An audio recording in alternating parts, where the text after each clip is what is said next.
ये कहानी मैं सैंडी के पॉइंट ऑफ व्यू से बताने जा रहा हूँ। तो मैं अपने घर वापस जा रहा हूँ मेरे काम के बाद। मैं असल में एक दूसरे देश में काम करता हूँ, दुबई में, लेकिन मेरा घर जो है वो कनाडा में है। इसीलिए मुझे इस साल अपने घर तो जाना ही है, क्योंकि मुझे बाहर रहना ज़्यादा पसंद नहीं है। अब मैं घर आ चुका हूँ और मैं अपने घर में जाके आराम से सो जाता हूँ। इतने ट्रैवल के बाद मेरा शरीर भी थक जाता है, लेकिन रात के सिर्फ 3 बज रहे थे जब मैं उठा और देखा बाहर, खिड़की के बाहर एक पारंपरिक ड्रेस पहने हुए एक लड़की मेरी तरफ देख रही है। मैंने घड़ी की तरफ देखा, 3:10 हो रहे थे। मुझे लगा ये कोई सपना है। मैंने जब खुद को उठाया ठीक से तो देखा नहीं, ये सच में कोई लड़की खड़ी है। मैं आँख पोंछा, फिर भी वो लड़की वहीं पे खड़ी थी और मुझे एक टक घूरे जा रही थी। मेरे को बहुत ही ज़्यादा अजीब लगा। मैंने खिड़की खोल के उसको बोला कि यहाँ पे तुम क्या कर रही हो, लेकिन फिर मैं घर के अंदर जाने लगा तो देखा कि वो अचानक बदल चुकी है और एक डॉग बन चुकी है। वो डॉग ऐसे मुंह करके देख रहा था कि वो मुझे अभी खा ही जाएगा। मैं बहुत डर चुका था और मैं जल्दी से जाके अपने बेड पे सो जाता हूँ। मुझे पता चल चुका था वो कोई लड़की नहीं थी यार। सुबह मैं जब उठता हूँ और अपने काम पे जाने के लिए रेडी होता हूँ, मुझे पता चलता है कि मैंने तो गेट लॉक करके रखा था, ये गेट खुला कैसे। मुझे काफ़ी ज़्यादा डर लगने लगा और मैं जल्दी से जल्दी सिक्योरिटी गार्ड के पास गया और कल की फुटेजेस चेक की तो वहाँ पे दिखा रहा था कि मैंने तो गेट बंद किया था, लेकिन वो गेट असल में बंद हुआ ही नहीं था। वहाँ पे वो आत्माएं आई थी और मुझे सारी रात घूरती रही और इसी वजह से मेरा ये कहानी मैं क्रिस्टीनिया के पॉइंट ऑफ व्यू से बताने जा रहा हूँ। दोस्तों, ये घटना मेरे साथ तब घटी जब मैं अपना इंटरव्यू देने के लिए जा रही थी और मुझे किसी ने अपहरण करके बहुत सारी अपहरण की गई लड़कियों के साथ रख दिया था। उनकी हालत इतनी ख़राब थी कि मैं आपको क्या ही बताऊं। उनके मुंहों को जैसे नोच नोच के खाया गया है, खून ही खून है उनके मुंह पे। और मैं वहाँ पे सबसे ज़्यादा डरी हुई हूँ, क्योंकि ये सब देख के मुझे ऐसा लगता है कि कभी भी मेरे साथ कुछ भी हो सकता है। लेकिन मैं अपने आप को शांत करने की कोशिश करती हूँ। तभी वहाँ पे देखती हूँ कि मेरे पैरों पे कुछ लगा हुआ है, जिसको देख के मैं बहुत ज़्यादा डरने लगती हूँ। और तभी दरवाजे पे कोई आता है और मैं देखती हूँ कि वो अंदर आते आते सभी लड़कियों को घूरने लगता है और लड़कियाँ और भी ज़्यादा डरने लगती है। वहाँ पे बहुत सारे तगड़े तगड़े इंसान लोग थे और एक लड़की थी जो बिल्कुल ही पागल जैसी लग रही थी। वो लड़कियों को ऐसे चेक कर रही थी कि किसको पहले अपना निशाना बनाऊं। वो अपनी तरफ देख के बोलती है कि आज तुम्हें खाऊं या फिर तुम्हारी दोस्त को, बताओ तो। ऐसे करके हंस रही थी और फिर एक लड़की के मुंह पे जाके अपना जबड़ा दबा देती है और उसको काट काट के उसके मुंह से खाने लगती है उसका मांस, जिसको देख के मैं बहुत ही ज़्यादा डर गई थी दोस्तों। लेकिन मुझे लगता था कि ये लड़की कोई साइकोपैथ है, क्योंकि कोई नॉर्मल इंसान तो ऐसा कर नहीं सकता। फिर मुझे इंजेक्शन का डोज दिया गया और फिर मैं बेहोश हो गई। और कुछ देर बाद मैंने देखा कि कुछ पुलिस वाले मेरे तरफ आ रहे थे और जब मैं उठी तो मुझे पता चला कि मैं हॉस्पिटल में हूँ। और एक पुलिस वाले आके मुझसे पूछताछ कर रहे हैं कि मेरे साथ हुआ क्या था। लेकिन मैं उनको ये बताने की हालत में बिल्कुल भी नहीं थी कि हमारे साथ क्या हुआ था। कुछ दिनों के बाद जब वो लोग फिर से आते हैं तब मेरी हालत कुछ बेटर थी, लेकिन मैं तब भी उनसे बात करने की हालत में नहीं थी। अगर उस दिन ये पुलिस वाले हम लोगों को बचाने के लिए नहीं आते तो क्या होता, मैं यही सोच रही थी। और उस घटना को सोच के मेरा दिमाग में और भी ज़्यादा दर्द होने लग रहा था। आखिर वो लोग कौन थे और क्यों हमारे साथ ऐसा कर रहे थे। पाइथर के पॉइंट ऑफ व्यू से बताने जा रहा हूँ। ये एक रात की बात थी जब मैं और मेरे दोस्त घर में बैठ के कार्ड्स खेल रहे थे। तभी हमें एक बहुत ही सुनसान सी बिल्डिंग के बारे में पता चलता है और हम लोग वहाँ पे जाने के लिए निकलते हैं, लेकिन वहाँ पे हमें कुछ असामान्य चीज़ें दिखती है। लेकिन असल में वो क्या था, तब हमारे बाकी दोस्तों को हम बुला लेते हैं और हमें तभी एक कॉल आता है। एक आदमी कहता है कि मेरे पास एक कमाल की चीज़ है जिसको देख के तुम लोग भी बहुत चक्के रह जाओगे। तो फिर हम लोग उसको दिखाने के लिए बोलते हैं और बस में बैठ के वहाँ से उस आदमी के घर की तरफ चले जाते हैं। वो आदमी हम लोगों से बहुत ही अच्छे से बात करता है और बोलता है कि वो एक दिन जंगल में शिकार करने जाता है, तभी उसे एक विचित्र प्राणी मिलता है जिसको वो गोली मारता है और लेकिन उसकी जान बच जाती है और उसको अपने घर में कैद कर लेता है।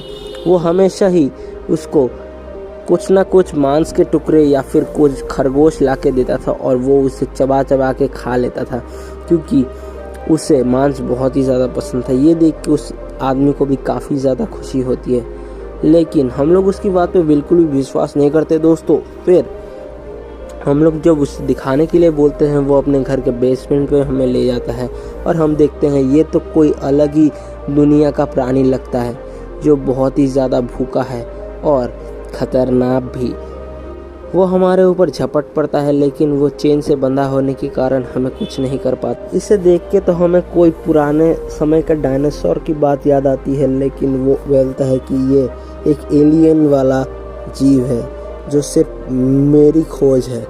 और तभी वो मुझे धक्का देता है और मेरी एक दोस्त को पकड़ने ही वाला होता है कि वो वहाँ से हट जाती है, लेकिन मुझे गुस्सा आ जाता है और मैं उसके मुंह पे एक जमा के देता हूँ। फिर वो मुझे गुस्से की तरफ देखता है और उस मॉन्स्टर की तरफ फेंक देता है और उस मॉन्स्टर मेरा पैर काट लेता है। मुझे काफ़ी ज़्यादा दर्द होता है। मेरे दोस्तों ने मुझे तब अगर नहीं बचाया होता तो मेरा क्या होता नहीं मालूम। फिर हम सभी लोग उस आदमी को मार मार के उसका हालत ख़राब कर देते हैं।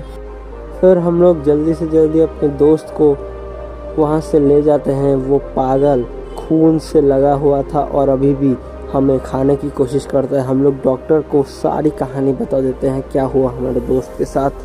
फिर हमारा दोस्त ठीक होने लगता है और उसे पट्टी भी बांध दी जाती है और उस आदमी को पकड़ लिया जाता है, लेकिन उस प्राणी को कभी भी नहीं पकड़ा जाता। आज भी वो जंगल में उसी तरह घूम रहा है और शिकार कर। ये कहानी मैं साइमन के पॉइंट ऑफ व्यू से बताने जा रहा हूँ। मैं और मेरा सारे दोस्त स्कूल ऑडिटोरियम में बुलाए गए थे हमारे टीचर्स के ज़रिए, और वहाँ पे हमारे एक टीचर हमसे कुछ कहना चाहते थे, लेकिन तभी हम देखते हैं कि वहाँ से पीछे से मुखौटा वाला आदमी एक बड़ी सी कुल्हाड़ी लेके हमारी ही तरफ बढ़ रहा है, जिसको देख के हम काफ़ी ज़्यादा डर गए। उसने अपने फ़ोन में YouTube लाइव ओपन कर दिया और उसे लाइव पे चला दिया, और चलाने के बाद उसने फ़ोन को उधर रख दिया और कुल्हाड़ी लेके हम लोगों की तरफ बढ़ने लगा।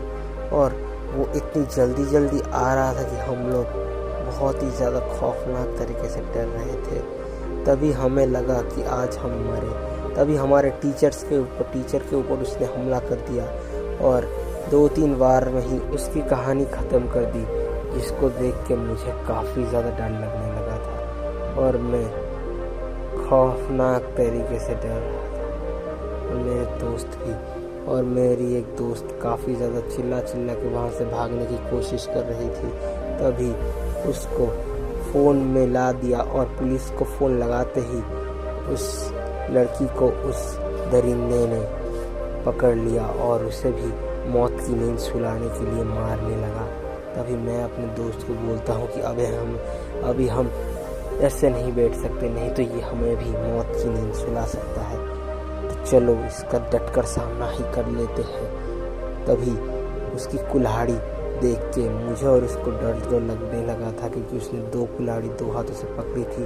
और तभी मैंने उसके हाथों को जकड़ लिया और मेरे 2 दोस्त आए और उसको पकड़ने लगे, और फिर हम तीनों ने मिलकर उसको पकड़ने की कोशिश की, लेकिन उसने फिर भी हमारे ऊपर हमला करने की ही कोशिश की। लेकिन तभी मेरे एक दोस्त ने पीछे से उसके सिर पे मार के उसका सिर फोड़ दिया और फिर दोस्त ने उसको मौत की नींद सुला दिया।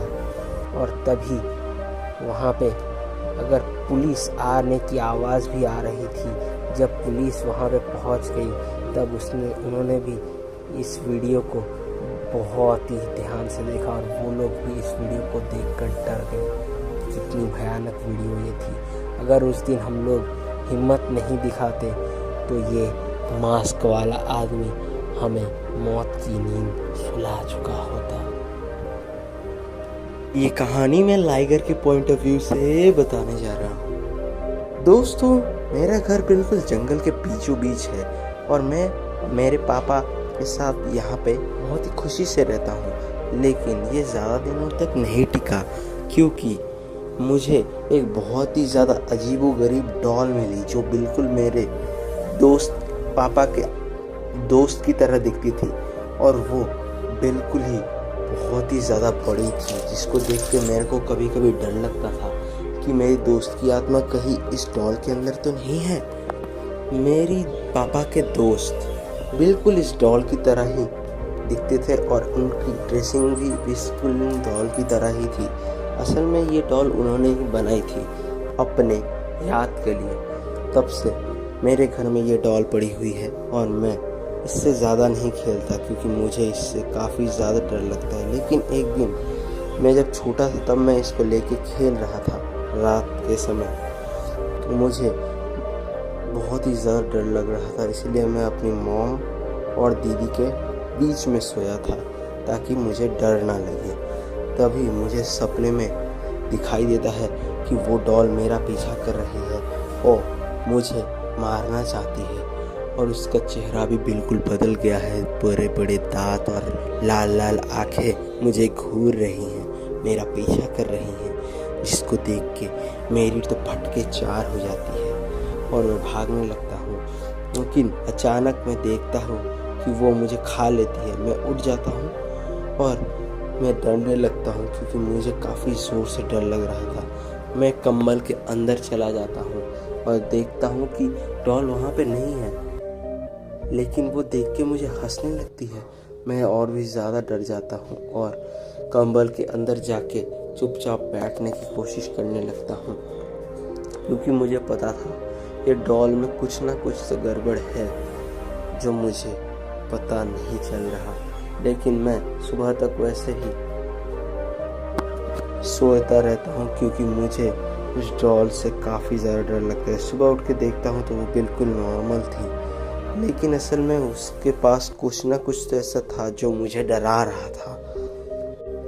फिर मैंने सोचा कि प्रे किया जाए और फिर प्रे करने के बाद खाना खाने बैठ गया। खाना खाते खाते हमें जो कुछ भी हुआ मेरे साथ मैंने अपने मॉम, डैड और दीदी को बताया, लेकिन उन्होंने मुझ पर बिल्कुल भी विश्वास नहीं किया। क्या ये मेरा वहम था या फिर कोई सच?